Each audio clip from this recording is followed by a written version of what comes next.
Halo, gua Kaunang Jiva. Di edisi Suara Perkusi kali ini gua kedatangan sahabat saya, Hendra Duo Percussion.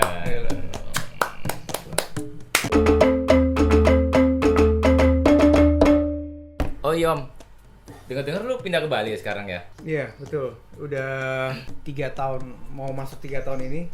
Oh 3 tahun? Betul. Lumayan juga ya? Lumayan, alhamdulillah. Nggak terasa ya? Iya. Itu berjalan sangat cepat. Apalagi di Bali ya. Jam 6 pagi seperti jam 5 pagi. Jam 5 subuh masih gelap gitu. Iya. Tiba-tiba bengong-bengong, begitu tiduran lagi, bangun lagi, tau-tau udah jam 1 siang. Oh, angin pantai. Cebohan. Aduh. Ya, apa yang membuat lo akhirnya pindah dari Jakarta ke Bali? Ya, sebenarnya sih penasaran aja Bali. Kepanjangan dari banyak libur ya kalau kata orang-orang. Makanya gue penasaran Baru tahu banget. juga nih Iya. banyak libur. Penasaran banget pengen pindah sana ya. Akhirnya ajak keluarga untuk pindah ke Pulau Dewata ya. Ya dan akhirnya menetap di sana sampai akhirnya mencoba usaha baru ya. Yaitu bisnis studio musik ya. Oh iya. Di mana? Di daerah Legian, Kute. Oh, Daerah Legian. Legian. Tepatnya Jalan Dewi Sri. Nama studionya DP Musik Studio. DP Musik Studio. Down payment. Teman-teman bisa mampir. Awalnya gimana sih kalau lo tertarik sama perkusi? Sebenarnya ketertarikan pada bidang musik khususnya ya. Dulu ya karena kebetulan garis lurusnya orang tua saya juga musisi ya. Jadi ya pada waktu masih kroco-kroco ya, masih kecil ya, sering diajak keluar, sering diajak beliau manggung, show gitu ya. Waktu saya kecil saya sering tuh ngeliat musisi hebat tuh, kayak Indra Lesmana tuh masih muda banget, tahun 80-an ya kan. Wow. Masih muda tuh dia, masih sering ngeliat Indra Lesmana. Gue belum lahir. Jadi albumnya Karina atau apa gitu saya lihat, udah ini dari mana. Terus saya lihat musisi-musisi inilah yang sekarang udah lawas-lawas ya. Dari deket gitu karena orang tua saya kebetulan Oma Irama deh waktu itu. Ya dari situ aja ngeliat beliau. Oh ternyata begini tuh jadi musisi ya. Dan kebetulan karena sering diajak orang tua saya ke satu panggung yang lain, akhirnya jadi saya jadi seneng berhayal gitu ya. Wah, kayaknya asik ya ditepuk tanganin sama banyak orang gitu ya. Disorot lampu ya, di satu stage yang pusat perhatian lah ya. Jadi pusat perhatian ya. Terus saya ngeliat orang tua saya tuh bisa main alat musik banyak gitu ya. Ya akhirnya saya tertarik dan pada saat SMP itu saya udah membentuk band ya. Sama siapa aja tuh? Ada teman SMP saya, Samio. Salah satunya sekarang jadi drummer Meli, namanya Ion. Oh Ion. Iya. Sama Discuss juga deh. Iya betul. Discuss ya. Ion. Terus ada lagi dulu pemain keyboardnya Additional Ekla ya. Apa siapa ya? Agus ada. Oh Maudi Agus Sumitro gitu. Ya kita bawa lagu Duran-Duran dulu ya. Oh. Karena kan yang dulu yang ngetop tuh New Wave ya, Duran-Duran ya. Gitu. New Wave ya. Iya, kebetulan di situ saya nggak main perkusi malah, saya nyanyi. Oh ya? Iya nyanyi Duran-Duran. Gue baru tahu malah. Karena suara saya agak-agak sengau gini ya. Ini kan Simon Le Bon itu kan suaranya agak sengau ya. Jadi saya nyanyi gitu. Jadi aduh. Gue sih nggak ngebayang kalau lu nyanyi. Gue kebayang. Sayang dulu nggak ada ini ya, nggak ada. Ya, dokumentasi ya. Dokumentasi yang setelah itu begitu lulus SMA akhirnya udah bubar satu-satu dengan kesibukan satu-satu masing-masing ya. Nah di SMA kelas 1 saya mulai ngeband lagi. Waktu itu main perkusi karena ada acara perkusian sekolah. Saya sering lihat orang tua saya main perkusi, akhirnya saya main perkusi gitu. Sembari main keyboard tuh. Dari tahun berapa itu benar-benar belajar gitu di perkusi? Belajar seriusnya tahun 93, 94 ya, tapi terjun ke dunia profesional. Maksudnya dalam hal ini band cafe ya. Itu tahun 96, 97. Simplicity ya, band cafe gitu. Iya. Terus ada lagi terakhir ada band Prospect, terus ada bantu jadi additional band cafe banyak ya zaman dulu ya. Oh iya. Ada Roots, ada One Vision, apalagi ya. Wah, banyak gitu. Dan memang pada saat tahun-tahun segitu memang permain perkusi belum banyak ya. Mungkin udah banyak tapi belum tereksplor. Iya. Terekspos. Iya, belum terekspos betul. Sekarang banyak banget ya kalau main perkusi. Alhamdulillah banyak banget. Banyak banget dan terekspos. Iya, macam-macam lah gitu ya. Iya, kreasinya bagus-bagus ya. Akhirnya kebentuk duo ya. Iya, betul. pada saat main perkusi di band itu tahun 96, 97 saya dan kawan-kawan mulai long trip. Band-band ke luar kota ya, gitu ya. Sampai tahun 2001 ya. Saya pikir wah ini long trip kok gini-gini aja ya. Jadi kayak pegawai negeri gitu kan. Tapi sih sebenarnya bagus juga untuk kita latihan tiap hari ya. Itu kan main tiap hari ya. Satu hari main bisa 2 jam, bisa 3 jam tergantung tempatnya ya. Akhirnya lu nemuin titik jenuh gitu ya. Jenuh sih enggak, tapi menurut saya ini kok kenapa nggak bisa dikembangkan gitu ya kan. Ya kita kan akhirnya tetap di satu tempat stay. Hanya pindah-pindah kota. Akhirnya jadi seperti misalnya kita singgah di kota yang satu, di kota A, tiba-tiba band kita meledak gitu ya, jadi bagus. Akhirnya kita kayak ada kepuasan, cukup puas di kota itu aja gitu. Pindah ke kota baru lagi ya enggak, tiba-tiba kita bikin band yang bagus lagi. Ya namanya kota-kota kan kalau long trip itu ya pasti kotanya ada yang kota kecil, ada yang kota gede ya enggak. Ya akhirnya begitu-begitu aja menurut saya kok nggak berkembang ya. Dan pada suatu saat saya lagi main di Jakarta setelah pulang long trip, saya ada kesempatan main di klub waktu itu di kawasan Jakarta Pusat ya. Saya dapat jadwal jam happy hour jam 7 sampai jam 9. Itu jam namanya juga happy hour, ibaratnya kita beli minuman 1 dapat gratis 1. Berarti itu kan jam sepi.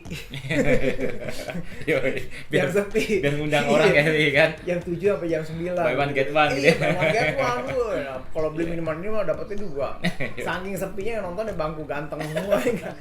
Itu waktu itu saya ingat banget tuh di kawasan lapangan Banteng klubnya. Apa nama klubnya kalau boleh tahu? Ya adalah huruf depannya Mus. Nggak apa-apa. Musro gitu. Tapi pada saat sepi ataupun nggak sepi, saya berusaha main sebaik mungkin gitu ya. Karena saya lihat pemain perkusi ya, terutama orang tua saya ya, mainnya tuh atraktif ya. Karena yang bikin menarik tuh itu. Terus saya kan dikasih video, waktu itu namanya masih video ya, masih beta, masih VHS. Ini dikasih lihat pemain perkusinya Earth, Wind & Fire. Sebenarnya sih mereka sih pemain perkusi dia juga yang nyanyi ya, enggak seperti Philip Bailey, dan dia kan sambil main perkusi nyanyi juga ya enggak. Oh, saya pemain perkusinya nih gila nih, enggak apa? Nggak bisa diam gitu, body move terus. Wah, ini jadi inspirasi saya. Akhirnya saya terapkan di band gitu ya kan. Walaupun itu happy hour, terus sampai teman-teman saya ngeliatin, Indra, lo kenapa lo sakit jiwa ya? Gak ada orang tapi lo main gubrak-gabrak. Dulu belum ada kata-kata lebay, belum ada. Lo kenapa sih Indra, lo main lo gitu banget, lo ngapain sih, lo tenang-tenang aja lah, gak ada yang nonton juga ya enggak. Tapi ya ternyata Tuhan punya maksud lain gitu. Ternyata kan ada CCTV gitu ya enggak, ada monitor yang langsung ke control roomnya manajer. Rupanya GM-nya itu ngeliat, wah udah kagak ada tamu tapi gue pecicilan gitu. Iya kan, ini orang kok pecicilan, saya dipanggil. Saat saya dipanggil saya udah deg-degan, kenapa, salah apa nih gue nih ya kan. Rupanya dia bilang, gue ada ide nih. Klubnya waktu itu kebetulan mau ulang tahun gitu. Gue ada ide, dia kasih tau lah video Safri Duo. Tapi sebelum saya masuk klub ini, saya udah main di Musro. Di Musro, di ini apa tuh? Retro tahun 2001. Ini kembali lagi flashback sedikit ya. Jadi pas saya pulang dari long trip terakhir di kota Medan waktu itu ya, saya udah telepon sama Retro buat main di situ. Akhirnya saya main lah di situ. Sebenarnya terbentuknya itu di Retro, tapi boomingnya memang di Musro. Jadi ini saya ceritain nih, berarti boomingnya dulu, tapi kejadian awalnya itu terbentuknya di Retro. Jadi saya dipanggil di Retro, udah lo main sama DJ deh. Ngomongnya begitu aja, main sama DJ. Apaan kan main sama DJ, pokoknya lo belum ada terbayang. Wah, nggak ada bayangan sama sekali. Pokoknya lo masukin aja, tapi karena saya ngeliat permainan perkusi atraktif ya di video-video ya, yang ada di pikiran saya ya berarti saya main atraktif. Tapi kebetulan waktu itu saya mainnya masih handheld. Masih pakai tangan. Hand percussion gitu ya. Iya, hand percussion. Aduh, gila, main satu sesi waktu itu 20 menit ya. 20 menit apa? Iya, 20 menit apa? 15 sampai 20 menit. Lawannya DJ ya enggak? Iya. Monitor cuma satu. Tangan udah kayak pisang Ambon semua. Bak dulu. Kapalan semua. Iya, seminggu 3 kali, di Retro 2 kali, di Musro 2 kali. Seminggu 4 kali. Ya akhirnya ya itu dia. Nah, ini masih belum terbentuk dua percussion ya. Dapat tawaran lah di gimana di Musro itu. Di Musro ya. Gue ada ide nih gini-gini. Dikasih lah tuh video Safri Duo. Tapi betul saya belum, ini maksudnya videonya apaan, karena nggak jelas gitu ya. Nggak kan pada saat video Safri Duo itu Safri Duo-nya justru sedikit, justru video-video angle-angle yang lain yang banyak. Ya saya nggak nonton, saya cuma pelajari audionya aja. Pokoknya musik vlog ya, karena waktu itu lagunya itu dia ya, play live itu ya, tak pelajari terus, cuma dikasih waktu 2 minggu, tiap hari itu saya pelajari. Nah pada saat itu kebetulan sponsornya acara itu tuh lagi naik daun juga. Dulu ada satu komunitas clubbing ya ibaratnya, namanya Paranoia ya. Nggak, Paranoia tuh waktu itu dipegang sama Hard Rock FM atau apa gitu. Nah itu memang lagi gila-gilanya ya. Dunia dugem tuh kan tahun 2001, 2005, 2007 tuh lagi gila-gilanya ya. Justru band tuh boomingnya tahun 95 sampai tahun 2000 itu band gila. Setelah itu band kan drop. Masanya DJ naik kan. Tahun 2000, 2001 Electronic music lah gitu ya. DJ ibaratnya. Udah, saya main pas ulang tahun klub itu, Musro itu ya. Berarti tuh mungkin saya main di waktu yang tepat kali ya. Itu tahun berapa Mbak yang itu main di Musro? 2003 apa ya? 2003. Kalau nggak salah 2003, tapi saya main di Retro itu 2001. 2002. Jadi ya sebenarnya tuh ngebajak juga orang Retro itu, orang Musro itu. Oh ini gue ditelepon gitu. Gitu. Oh ya udahlah, menurut saya ini kan rezeki ya, nggak kenapa enggak ya. Udah saya ambil. Gitu. Udah main, setelah main di Musro lebih meledak daripada yang di Retro ini.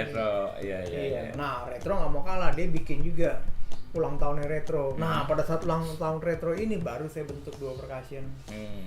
Awal apa pencariannya gimana tuh? Bisa ketemu Ilham itu? Nah jadi setelah saya menjalani main di Retro sama di Musro, saya merasa aduh gue ini capek banget gitu ya. Dan kebetulan orang tua saya bilang, Dra, lo lebih bagus mendingan main berdua, karena perkusi itu kan tanya jawab lebih bagus. Oh gitu ya.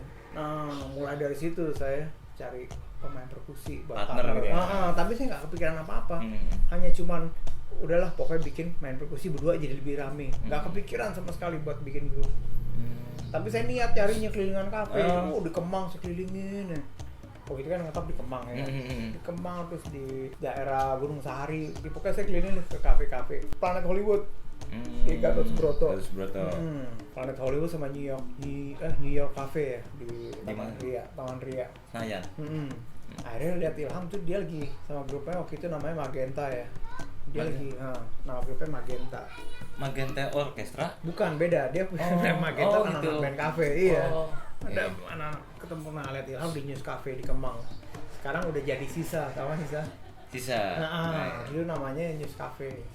Udah saya lihat Ilham situ, ini saya perlu pemain yang kayak begini nih. Maksudnya Ilham tuh orangnya entertain gitu ya. Iya. Mainnya sih dia punya karakter sendiri, tapi dia entertain gitu orangnya, body move bagus. Iya. Orang itu joget-joget ke depan nyanyi. Menurut saya wah nih kayaknya bisa hidup nih. Iya. Dari situ udah langsung gue telepon kenalan dulu ya, minta nomor HP, baru lo tertarik ya kira-kira main di cobain deh jam session dulu. Jadi dulu tuh kan ini Retro ya, Hotel Crown Plaza, Hotel Kartika Chandra, Planet Hollywood. Ilham lagi main Planet Hollywood, jaraknya kan gak jauh. Jadi setelah Ilham dari show sama band kafenya di Planet Hollywood, dia mampir ke Retro. Nah itu saya ajak ngejam, mulai ngejam di situ, dan sambutannya ternyata, ya benar kata orang tua saya, lu coba berdua perkusi itu tanya jawab lebih bagus, lebih bersinergi gitu ya. Iya betul, karena kan dia yang kerja tangannya cuma dua. Beda kalau drum kan 4. Iya kan? Ini 4, kalau perkusi 2, makanya kalau dia tanya jawab lebih bagus. Tahun berapa itu di Retro itu ya? Ya mulai 2001, tapi pada saat itu dia ulang tahun boomingnya tuh ya 2003 juga, sama 2003 2004 gitu ya. Saya ditanya, Ndra mau pakai nama apa waktu ulang tahun Retro buat kebutuhan bikin poster ya kan. Saya bilang, nama apa nih udah bebas, ikut aja gitu ya. Tadi saya mau namain Dynamic Duo gitu. Dynamic Duo. Kayaknya kurang asik ya. Apa ya? Udahlah yang gampang aja deh. Saya waktu itu lagi ngetop Safri Duo udah mulai naik kan, orang bule ya nggak naiknya cepet kan. Saya kasih nama aja, sama ngomong aja sama jeblak. Duo Percussion. Yang ada di benak lu kan ada dua-duanya itu gitu. Dua orang main perkusi. Iya. Udah semenjak itu mulai deh kita mulai main di klub-klub. Diundang banyak klub gitu ya. Iya. Ada jalan-jalan, ada JJ Club, sampai akhirnya baru kita diundang di event yang belum berevent gitu ya. Nah di situ saya mulai mencoba meninggalkan klub dan meninggalkan, waktu itu saya bilang sama Ilham, mendingan bandnya lo tinggalkan aja, lo serius di duo percussion, kita cari mengais rezeki dari sini. Okay. Lebih menghasilkan. Betul, gitu ya, kan? betul, lebih menjanjikan gitu ya. Tadi Ilham agak ragu gitu, tapi coba dulu. Emang sih nggak ada coba-coba ya. Kalau kita fokus, kita all out, insya Allah ada jalan gitu. Akhirnya Ilham jadi ragu, lu berani tanggung apa kalau gue di duo percussion, gue bisa makan. Ya gue ya mengalir aja kayak air. Kita kan orang nggak tahu ya, namanya nyoba ya nggak. Kali rezeki udah akhirnya bener begitu. Dulu saya nggak berani ambil event, karena pada saat itu si Ilham itu masih main band. Masih main band di kafe. Kenapa nggak berani, maksudnya takut bentrok kan? Ya itu dia. Jadi kan kalau kita main band di kafe itu kan, ya maaf kata ya, jiwa pegawai negeri kita timbul gitu ya. Main aman, play safe ya nggak. Wah pokoknya gue tiap bulan ada penghasilan ya kan. Wah seminggu 4-5 kali aman, udah bodo aman, ya kan. Zona aman lah itu. Zona aman, sangat nyaman. Jadi pada saat itu kafe memang menjanjikan zona aman. Tapi kan alangkah baiknya kita, kalau kita keluar dari zona nyaman, insya Allah ada jalan yang lebih inilah. Gitu. Akhirnya begitu Ilhamnya benar-benar konsen di duo percussion, akhirnya baru di situ. Karena kan saya jadi berani terima job. Ya kan dulu mau terima job, enggak gue nggak bisa karena gue harus main di kafe. Kan di kafe mainnya jam berapa? Jam 9 sampai jam 12 malam. Dia mesti check sound jam sore. Jadi nggak bisa. Kan bayangkan event jam 7 malam ada check sound dan lain-lain ya kan. Ya itu dia. Nah, ini ada yang miss sedikit nih. Sebenarnya duo percussion itu waktu saya masih sendiri, saya dibantu sama Roy. Sorry nih, dia kelewatan nih Roy, sorry ya. Jadi si Roy itu baru datang dari Surabaya. Oh gitu. Dulu Roy itu teman long trip saya di Medan. Dan saya lihat, wah ini Roy bikin musik elektronik bagus ya, memang berbakat gitu. Tesnya itu bagus gitu. Iya tesnya. Tapi Roy, Jakarta bikinnya kita berdua gitu. Oh, ayo boleh. Ya udah, tapi waktu itu dia masih long trip ke beberapa kota. Udah saya ajak Roy, waktu itu kita masih pakai hardware ya. Kalau sekarang kan orang pakai software ya. Dulu hardware pakai Roland 303, 909, MC301 masih dibikin gitu tuh. Iya. Kalau salah ngulang lagi dari awal, ngulang lagi, benar-benar perjuangan gila tuh kalau bikin gitu kan. Akhirnya begitu ajak Roy, nah saya agak sedikit pede karena saya udah tidak sedikit bergantung lagi dengan DJ. Gitu. Karena kan si Roy juga pemain keyboard, jadi dia bisa kompos musik sendiri. Iya. Gitu. Baru dari situ, nah pas saya masuk ke klub, saya ajak Ilham saya kenalin ke Roy. Ya. Tadi si Ilham juga kurang setuju, ngapain sih Indra, kita kan udah bergantung sama DJ. Gue bilang kalau tiba-tiba kita ajak DJ-nya nggak bisa, ya kan? Kalau sama Roy, kita bisa komposisi musik sendiri. Ya lambat laun akhirnya terbiasa juga, malah akhirnya si Roy-nya malah yang sangat sibuk. Tapi kan masih bantuin kerjaan lu kan? Oh sampai saat ini ya? Sampai saat ini kan? Iya. Masih. Tapi di luar duo ya. Mas Roy itu kalau yang belum tahu keyboardisnya Ari Lasso ya? Ari Lasso. Dulu dia sempat jadi keyboardisnya Agnes juga. Tahu kali Agnes keluar tuh. Iya. Tahun 2005 ya. 2005 ya. Kalau tahun keluar maksudnya dia mulai naik Agnesnya gitu. Kalau berarti Yeru juga bantuin lu juga kan ya? Yeru Hendra namanya. Yeru Mahmeru. Jadi sekarang dia sibuk sama ini ya, apa? Sabian Gambus ya. Bagus juga Yeru tuh. Yeru tuh juga punya grup perkusi ya. Namanya Dr. Beat. Namanya Dr. Beat. Gue baru tahu. Dr. Beat sama terinspirasi juga dari duo juga tuh. Ya dulu ada Facebook tuh baru mulai 2008 ya. 2008. Cuma begitu saya sering upload. Wah show gue nih tanggal sekian nih, tapi dulu masih yang like masih 1, 2 ya kan. Orang belum banyak main Facebook. Iya benar. Dulu saya kalau ya gitu dia jadwal tuh ya. Minimal tuh 8 deh ya. 8 kita udah pusing dan diam ya tuh sepi. Kabur banget ya. Dulu kalau 21 tuh baru udah main udah enggak ada rasa gitu ya. Karena kan udah saya pernah tuh main tuh berangkat dari hari Kamis sampai hari Minggu itu main 5 kali. Kamis main, Jumat main, Sabtu keluar kota main, pulang dari luar kota langsung main lagi, Minggu main lagi dua tempat lagi. Ya sebenarnya dulu waktu itu yang kita harus set up adalah manajemen waktunya. Pada saat dulu saya event itu ya, kebayang nggak sih 21 kali itu banyak loh. Iya ya. Berarti seminggu bukannya 2 kali, seminggu itu 5 kali. Kalau dihitung kan 1 bulan ada 4.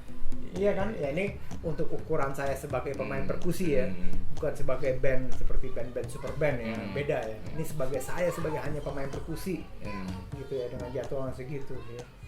Jadi saya kadang-kadang di airport cuma numpang ganti koper doang, berangkat lagi. Jadi saya benar-benar aku sampai alat. Ya dulu kita alat tuh beli sampai double karena itu dia. Yang agak susah tuh dulu krunya, karena kru saya tuh benar-benar andalan masih Lukman Hakim, IM aja itu satu-satunya ya nggak. Jadi kalau udah setup di sana, kalau dulu sih masih kejangkau ya, karena kebetulan Jakarta nggak semacet sekarang ya. Sekarang udah, kalau saya nggak berani, ini ambil job luar kota hari ini, besok ambil job lagi, sekarang nggak berani. Iya, Nggak usia berani. juga. Enggak, bukan sih, udah nggak laku juga. Enggak, bukan nggak laku, mahal. Enggak, itu dia. Iya. Lalu lintasnya sangat padat ya Iya, sekarang. iya. Udah nggak mungkin kayaknya itu ya. Jadi ya cukup lah. Sekarang ambil dari luar kota, kelar ya pulang ya udah istirahat. Kalau dulu masih berani ngambil, udah Sindra 3 job pun saya pernah waktu itu. Saya inget banget ya tahun 2007 apa 2000 sekitar segituan ya. Jadi jam 7 saya main di Planet Hollywood. Jam 9 saya main di Taman Gria Senayan, waktu itu ada acara clubbing. Terus jam 10 saya balik lagi ke Planet Hollywood buat sesi berikutnya. Setelah itu selesai saya main lagi di Retro berapa kali tuh.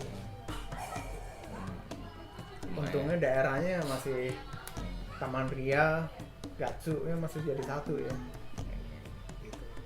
Ya seperti itulah ya, pengalaman yang bawa banyak pelajaran buat Iya. kita ya. Baik lagi ke duo percussion. Gue kan sempat tahu juga ya, artinya ada pergantian pemain ya. Oh iya. Itu kenapa tuh? Artinya harus Jadi ada gini. pergantian pemain. Saya kasih info sedikit ya. Terutama saya sama Ilham tahun itu suara apa deh? Wah, itu anak kita deh. Jadi sama Ilham tahun 2001, 2002 sampai 2011. Gitu. Jadi terakhir tahun baru tahun 2010, 11 itu saya sama Ilham. Tapi sebelum itu 2009 Oki udah masuk. Jadi sama Oki 2009 sampai 2016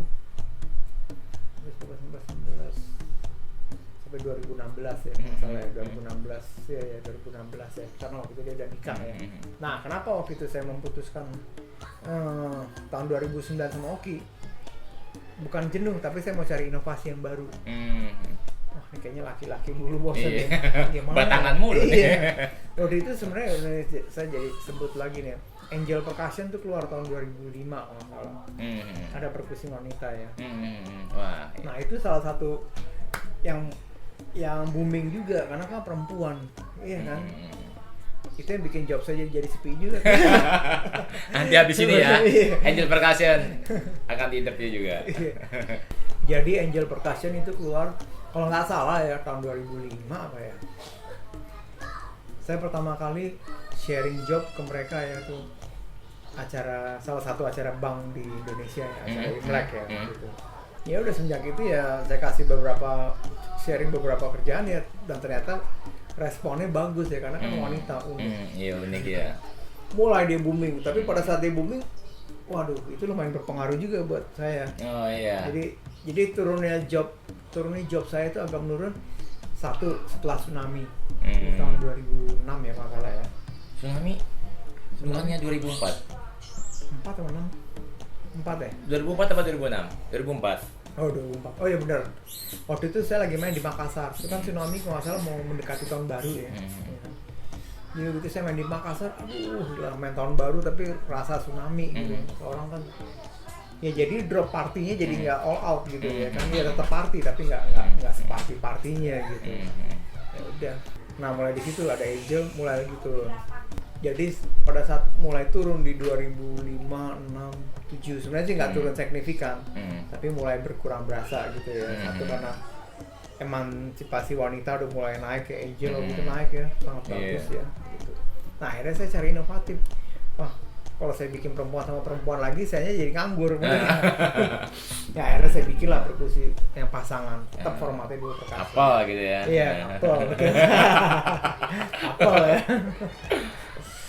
Bukan couple sih, partner. Kalau Partner pasangan. ya. Oh iya.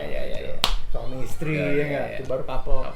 Awalnya gimana tuh kok bisa ketemu Oki itu? Nah iya ini di awalnya lupa ya. Jadi awalnya itu ada acara persahabatan seperti acara expo gitu ya, antara Jepang dan Indonesia. Jadi dalam acara itu ada festival band segala. Kebetulan saya diundang menjadi salah satu juri. Oh juri di situ. Betul. Tapi malamnya main juga Oh. buat acara penutupannya. Nah di situ rupanya bandnya Oki ikut, namanya waktu itu Little Queen. Mainnya biasa tapi dia atraktif, naik kursi apa. Ya? Waduh, saya lihat dari jauh, wah gila nih Oki nih. Dahsyat mainnya. Udah selesai. Kebetulan bandnya dia juga juara 1.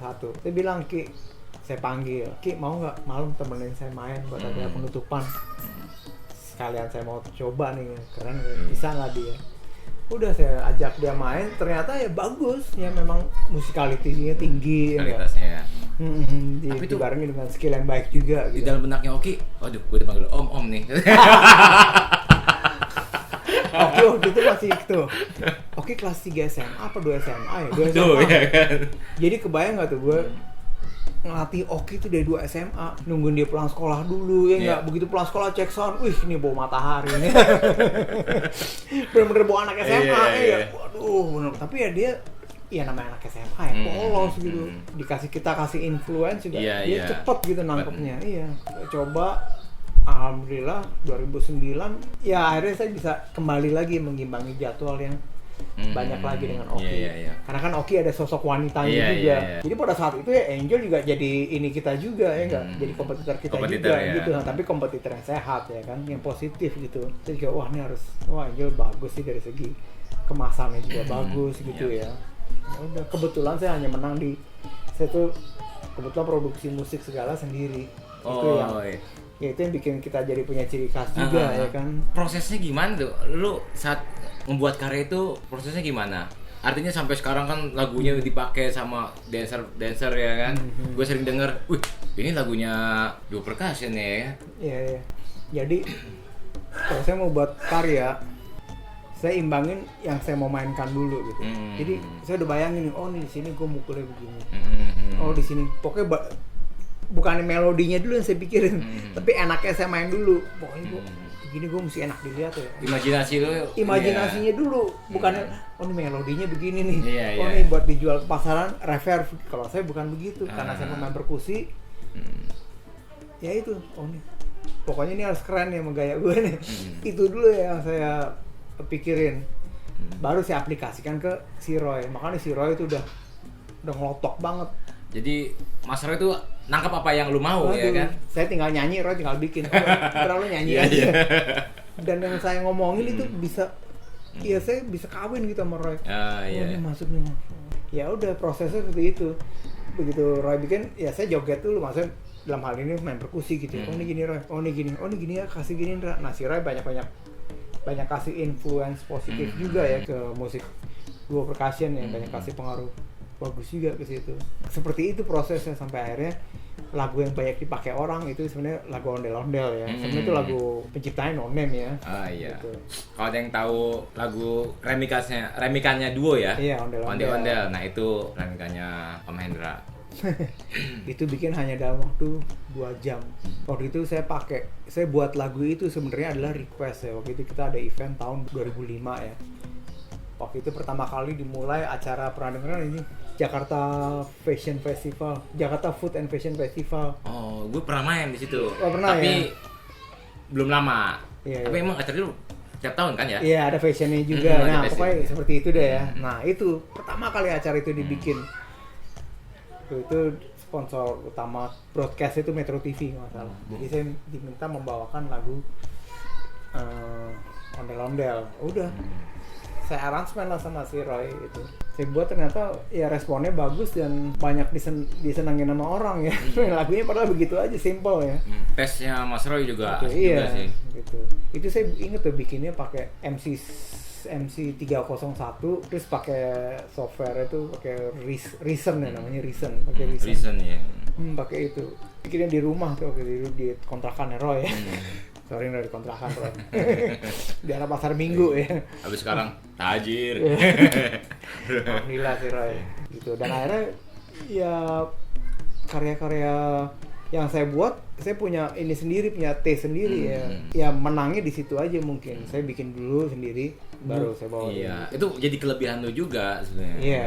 Dan sekarang pun udah banyak juga ya pemain perkusi yang udah bisa bikin karyanya sendiri buat dibawain. Iya, Walaupun event pun kita ambil dari source, misalkan dari YouTube. Jadi bukannya kita ngejiplak ya, tapi apa ya, sumber inspirasi sebenarnya ya kan. Sebenarnya YouTube itu bagus ya, sumber inspirasi. Jadi dengan teknologi sekarang ini memang membantu banyaknya lahirnya musisi-musisi yang baru ya. Ya itu pasti pengaruh dari YouTube juga. Iya, ya iya, kan? iya. Ya dulu kita tahun 2002 mana ada YouTube ya. Iya. Yang ada dulu pertama kali YouTube keluar tuh Iya, tahun iya. berapa tuh? Sama kayak Facebook ya 2000. Iya, setelah Facebook lah booming itu terus di YouTube. Ada orang pernah nawarin saya, orang TV juga. Gue mau bikin nih kayak begini, Ndra. Jadi nanti lo bikinnya video, nanti dimasukin situ. Sebenarnya intinya sama aja kayak YouTube, cuma waktu itu YouTube belum booming. Namanya TV-ku apa sih, lupa gue namanya. Ada orang nawarin waktu itu. Oh gitu ya, gini. Udah. Itu awalnya YouTube gila juga. Gue sampai nongkrongin di warnet, tidur, makan di situ. Gue saking pengen tahu informasi, banyak perkusionis, artinya Ternyata luar banyak juga. Dan gue dunia tidak selebar Don Kelor doang. dulu itu kalau pengen tahu informasi sulit gitu, artinya Iya benar. perkusi Iya, nggak banyak sebatas itu aja. nggak Ternyata banyak DVD-nya itu nggak susah ya. Kita Susah. dapat DVD udah seneng ya nggak? Beli di terminal Jangan, ya. DVD bagus. CD gue pernah dulu Iya. zamannya gue di Sanggarakar dibawain sama Wakario CD Afrika. Dia waktu dari mana ya, gue lupa itu, dibawain nih tuningnya kenceng ya, emang begini suara Jembe ya, gue dengerin mulu, kok bisa begini men. Iya. Sampai gue tanya ada referensi nggak, apa video, gue pengen tahu kayak gimana sih ininya. Saat itu belum ada, Bener. audio semua.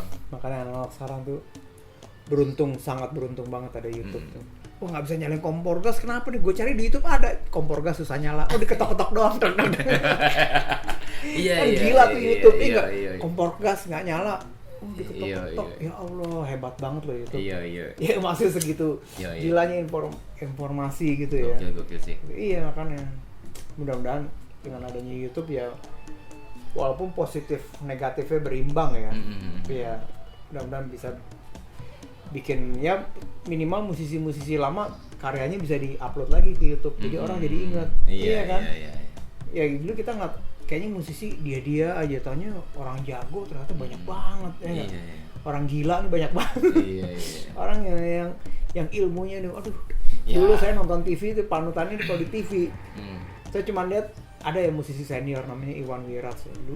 Bandnya namanya Indonesia 6. Ini saya inget Dia banget. seorang perkusionis. Oh iya, perkusionis Iwan Wirat tuh termasuk panutan saya juga. Dulu tiap hari Jumat saya tungguin ya Jumat apa Sabtu ya. Jam 7 malam. Sebelum malam mingguan saya tungguin dulu acaranya. Namanya apa, Jazz malam minggu apa masalah ya kan. Indonesia 6. Waduh. Ya saya suka Iwan Wirat karena dia mainnya ya salah satu pemain perkusi yang atraktif gitu, terus dia bisa nyanyi ya. Setelah Iwan Wirat saya pernah lihat juga Kang Aji Rao. Ada Legend juga Rizky, tuh, legend iya. ya. Ada Rizky juga, itu di TVRI. Saya suka nonton. Wah, saya nonton nih. Pokoknya tiap ada acara perkusi, nah kalau nggak di TV udah demen banget ya. Masih di TVRI itu. Dia baru ada RCTI segala kan mulai lebih bagus gitu. Tahun Banyak. 90-an. Ya 90-an lah. Iwan Wirat itu tahun Gua masih 19. duduk di bangku SD. Iya, Iwan Wirat itu 90-an ya. Lebih 89 apa dia? Iya, 89 88. Pokoknya Indonesia 6 deh bandnya. salah satu band yang band kompetisi Yamaha ya, dia band Yamaha juga ya, luar negeri juga, terus dia ikut Eva Singer atau apa ya, pokoknya panutan juga di Iwan Wiras ya, Haji Rao, pemain musik lama, termasuk almarhum Dullah ya. Dulu saya juga sempat belajar juga sama Dullah.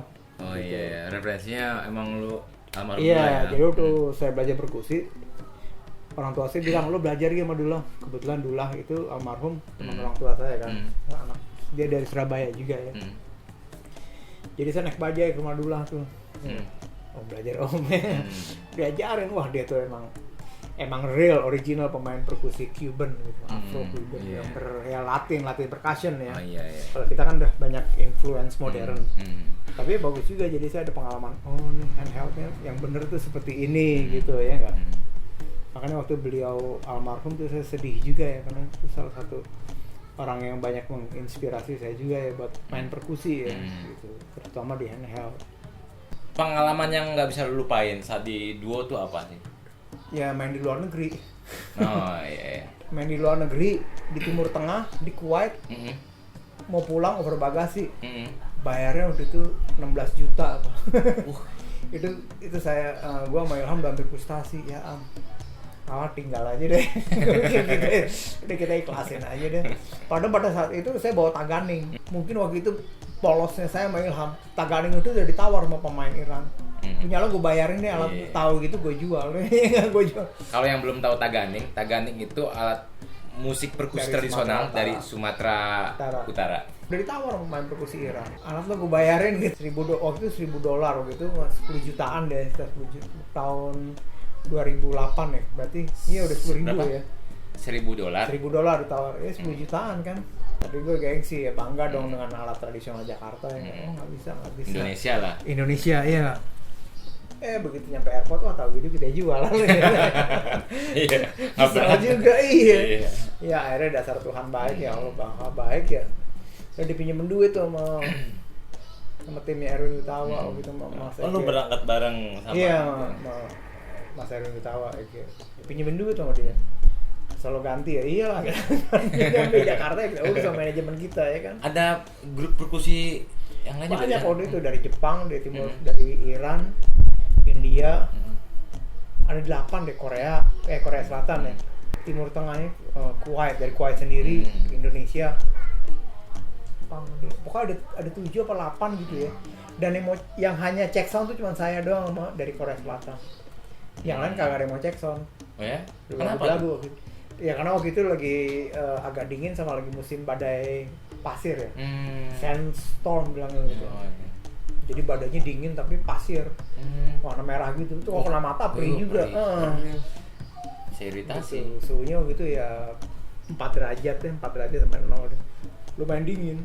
Jadi yang check sound cuma saya aja sama orang Korea. Jangan nggak ada yang mau check sound. Tapi ya nggak apa-apa. Ya, artinya mereka bawa kebudayaannya masing-masing ya? Betul, kebudayaan masing-masing. Tapi semuanya perkusi. Semuanya perkusi.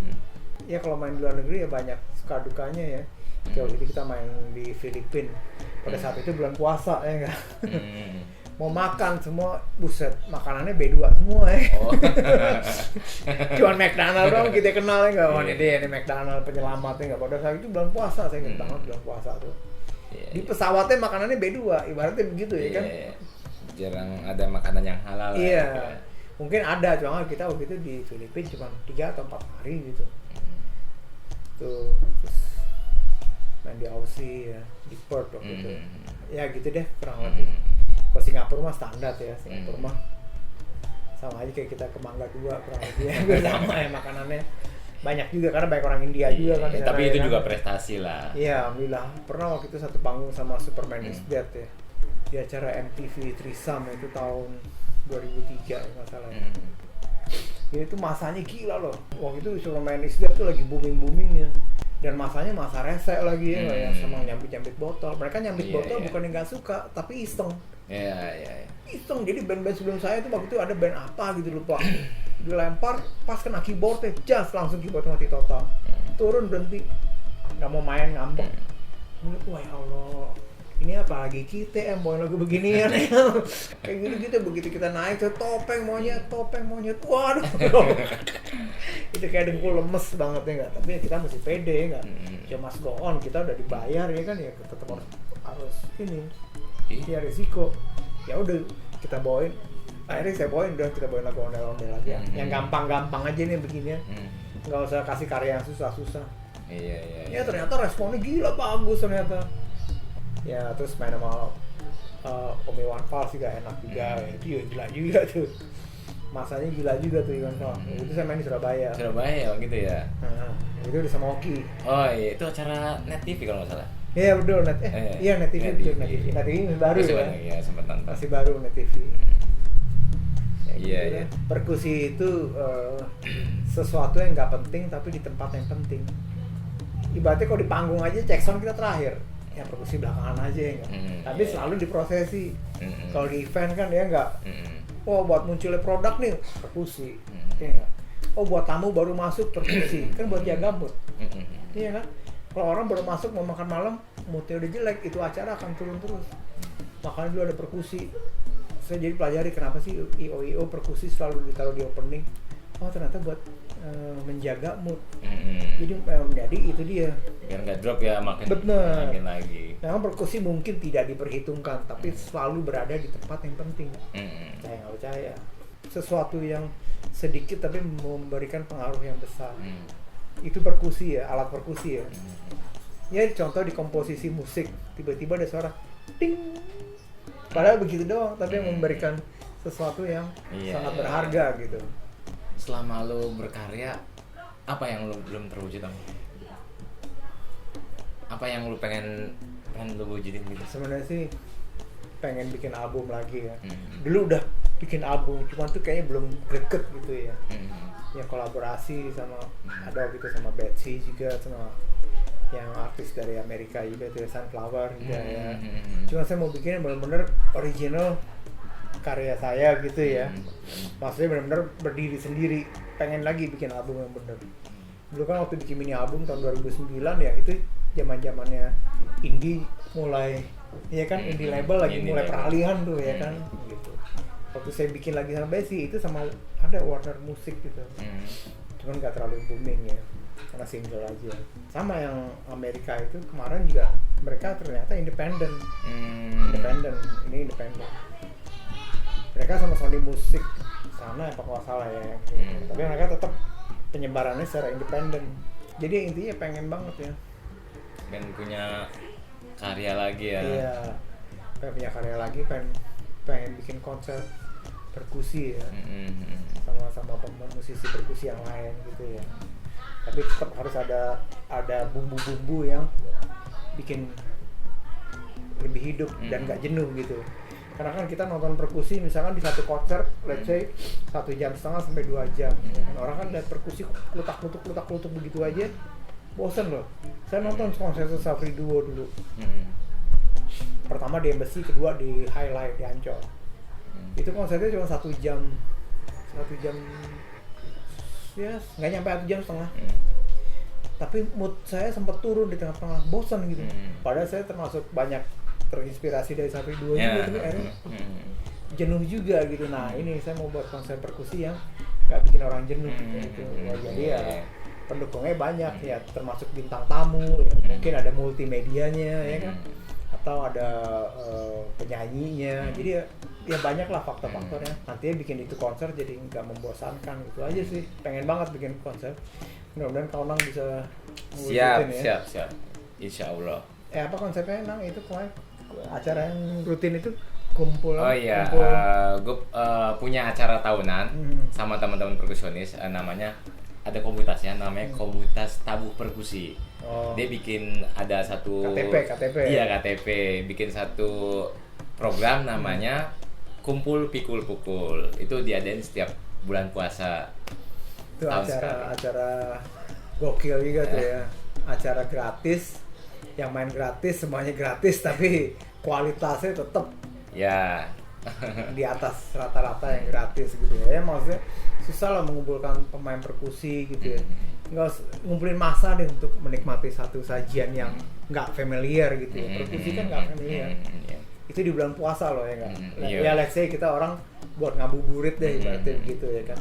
Nah itu ya sebenarnya tuh memang bener harus dikerjakan dulu ya nggak. Iya. Oh nanti jadi apa kayak mau jadi apa kayak bodo amat pokoknya. Memulainya itu yang sulit. Iya. Gue juga gitu sih sama temen-temen. Iya. Udah kita kerjain aja. Karena bener ya itu dia. Ya kan karena juga sering ngajak kayak bikin ini. Memang bukan sulit buatnya, tapi sulit memulainya. Itu yang sulit loh. Justru kalau yang mengalir aja itu yang pada akhirnya jadi gitu. Iya. Mungkin dulu kalau saya kepikiran aku pengen bikin 2 percussion. Mungkin nggak jadi gitu. Iya. Kau jangan terlalu pikirin banget ya. Iya. Ngalir aja. Karena kita bikin konsep, bikin apa akhirnya jadi sesuatu yang sulit gitu ya kan. Nah, gua kan banyak juga tuh ngobrol sama IO gitu kan. Wah, Hendra untuk secara performnya tuh yang jarang didapat sama perkusionis gitu loh. Artinya kayak lu tuh bisa mainin di atas panggung gitu loh. Jadi di panggung itu ada yang namanya aura. Aura itu ada bawaan lahir.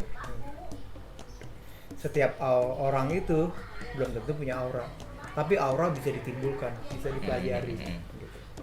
Itu sih. Dan kebetulan saya ini dulunya bela diri, karate ya, gitu. Dan saya main di keahlian saya pada saat itu kan di karate itu ada komite. Komite itu seni bela diri kayak berantem tinju. Ada lagi seni kata. KAT ya, kata tuh seperti apa ya? Main jurus.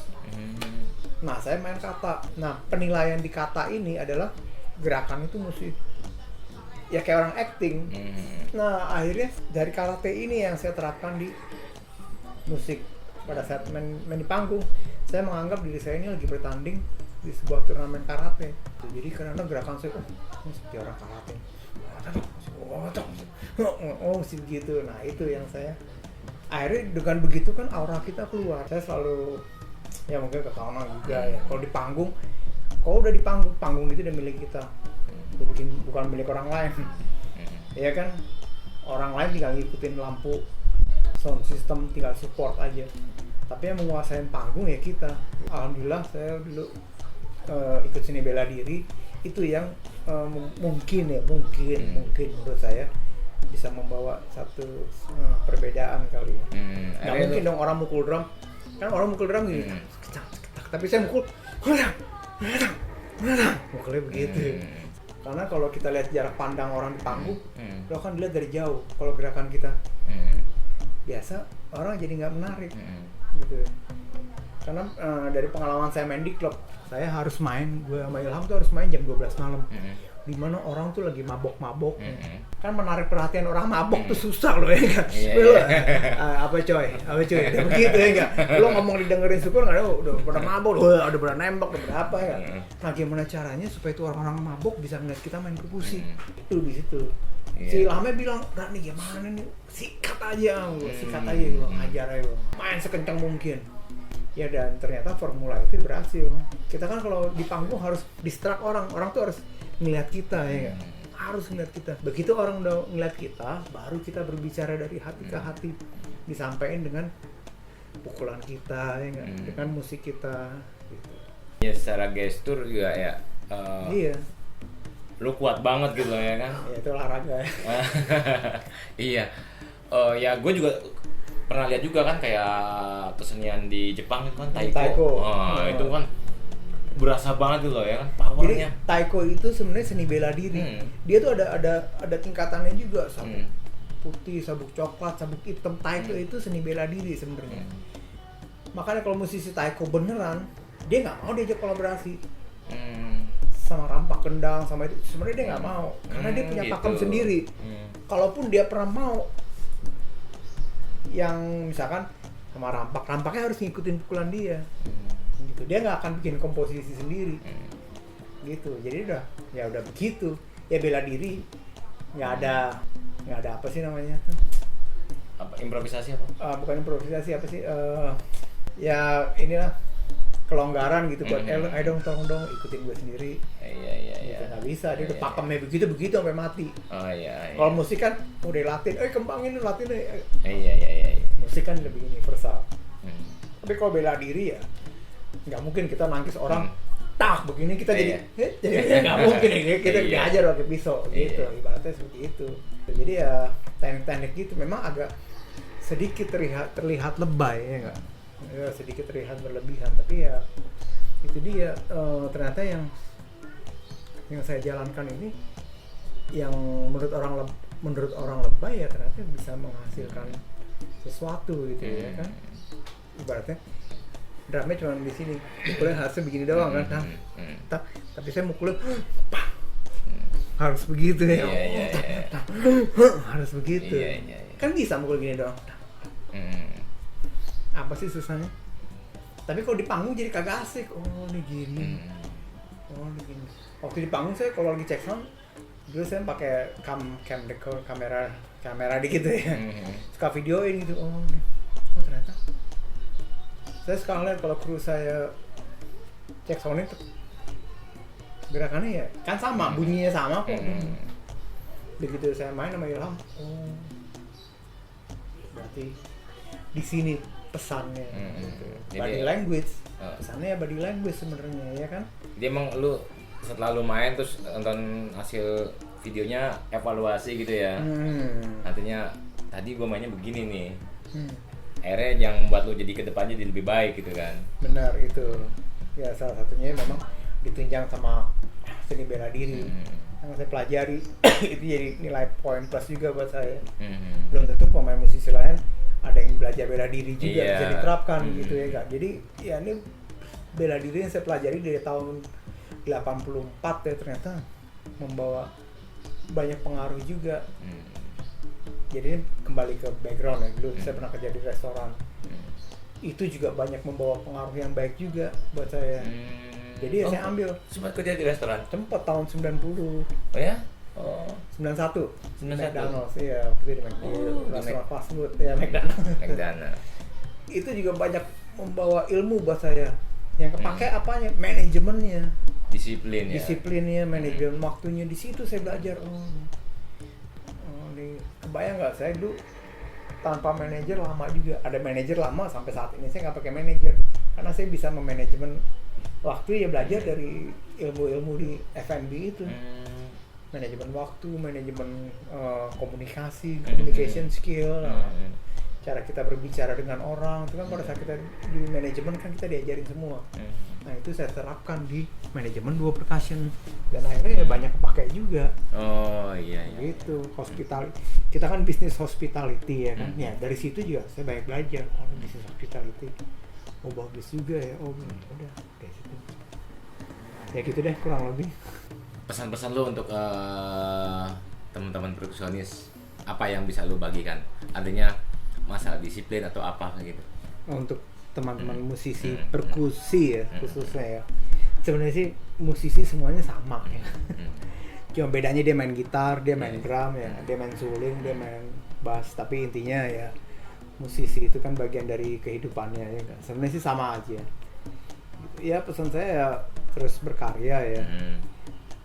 Karena karya ini luas juga sih ya ininya ya, apa artinya itu luas juga ya. Yang nggak berkarya aja sekarang masih hidup masih bisa makan, ibaratnya begitu loh. Karya lo mana? Jadi kalau kita bilang musisi sukses dari mana sih? Dari karyanya, dari hartanya? Oh bukan juga. Ibaratnya musisi yang nggak punya karya mungkin ya itu masih bisa kerja loh, masih bisa makan. Iya kan, dia karyanya kagak ada tapi dia masih bisa menghidupin anaknya sekolah sampai tinggi apa. Nah itu dia. Jadi ya menurut saya ya pinter-pinter, pesannya pinter-pinter kita bawa diri ya nggak. Sebenarnya pesan-pesannya udah ada semua sih di Al-Quran. Iya, setiap orang udah ada garisnya juga. Iya udah ada garisnya juga ya. Jadi ya yang kita udah punya nilai positifnya ya kita jaga. Karena mempertahankan itu lebih berat daripada kita ngejatuhinnya lebih gampang ya nggak, mempertahankannya. Jadi pesannya ya udahlah jaga diri aja baik-baik, jadi musisi yang baik ya nggak. Attitude-nya baik. Attitude aja sebenarnya, attitude. Semuanya berasal dari attitude. Jadi kalau kita jadi musisi disiplin, enggak juga. Musisi yang nggak disiplin aja udah jadi orang kaya, ibaratnya begitu ya nggak. Kita diomongin gitu lagi. Kalau kita bilang, lu jangan nggak disiplin, lu lihat tuh musisi disiplin banyak yang maju, bener. banyak musisi disiplin yang maju. Musisi narkoba, wah jangan diikuti, tapi superstar, big star ya narkoba sekedapet. Iya kan, jadi ya nggak ada yang salah, nggak ada yang bener. Emang dunianya itu kan masalah ngeliat kita ngeliat visi masing-masing orang aja. Jadi ya kita ya be yourself aja. Ya saya udah begini ya, saya cukup senang. Udah banyak memberikan influence yang baik buat kontribusi juga. Iya gitu. Intinya sih saya lebih senang memainkan sesuatu yang mudah, orang lain gampang mengaplikasikan, yang gampang mencerna gitu. Jadi saya senang orang lain bisa ikut apa yang saya mainkan, karena yang saya mainkan ini kebetulan ya dibilang mudah juga enggak, dibilang nggak mudah juga gampang gitu ya. Artinya orang semua bisa main seperti saya gitu, seperti itu. Banyak gitu. Karena lu ada faktor lucknya juga. Betul, Ya. Itu faktor keberuntungan sangat penting. Ada orang yang belajar sampai jago karena nggak ada faktornya, nggak ada faktor lucknya ya kan. Iya, bahaya juga. Semua itu emang ada nasibnya masing-masing gitu ya kan. Benar. Faktor luck ya sangat ini juga loh. Faktor luck itu sangat menentukan juga ya faktor luck. Dan saya nggak pungkiri itu, memang faktor luck saya juga alhamdulillah didukung faktor luck. Makanya faktor luck yang udah saya ada ya kita jaga. Iya. Gitu. Dengan apa ya, dengan attitude kita aja. Benar. Ya bukan flat ya, pokoknya di batas yang inilah, jangan kita lebay, jangan berlebihan gitu. Karena ya itu dia, di atas langit ada langit ya. Di bawah orang susah ada yang lebih susah ya. Di atas orang kaya lebih gila lagi. Makanya saya kalau ngeliat YouTube tuh agak males, karena banyak musisi gila ya. Gila. Saya ngeliat YouTube jadi semi frustasi. Kayak gue gak ada apa-apanya. Orang umur segini main drum udah gila. Aduh, kalau ngeliat YouTube saya jadi malu sendiri loh. Ini kayaknya gue nothing gitu ya. Tapi ya itu dia, balik lagi, kita bisa nggak mengkontribusikan apa yang kita perbuat gitu ke orang. Itu yang susah. Main drum jago bagi banyak orang ya. Wah itu mah gampang banget. Ini enggak main konga bisa. Tapi kita bisa mengkontribusikannya nggak ke orang, itu aja. Berguna untuk banyak orang. Berguna untuk banyak orang dan bisa dan tahu apa yang saya kerjain yang menurut orang lebay itu bisa menghasilkan duit kalau diikutin banyak orang. Gitu. Ya contohnya jadi badut lah. Bikin senang banyak orang ya kan. Gitu. Tapi kan belum tentu semua orang pengen jadi badut. Tapi itu ya pekerjaan yang pahalanya juga sama seperti orang bermusik. Itulah kurang lebih ya. Oke, terima kasih Om Endra. Sama-sama. Terima kasih sudah mampir ke channelnya Suara Perkusi. Sukses selalu buat Om Endra dan Percussion. Amin. Dan studio DP Studio ya. Oh iya, DP mampir lah kalau ke Bali ya. Siap. Mampir. Semoga kamu juga. Ya. Oh lagi persiapkan karya ya. Siap, iya lagi nyiapin karya juga. Ada deh. Oh iya. Lok. Belum bisa. Tahu-tahu ada set gitu. Tapi asik juga sih emang. Kaunang nih pemain djembe bagus juga nih, berkarakter. Oke, terima kasih Om. Oke. Terima kasih ya teman-teman yang udah nonton, dan seperti biasanya jangan lupa untuk like, subscribe dan share. Amin.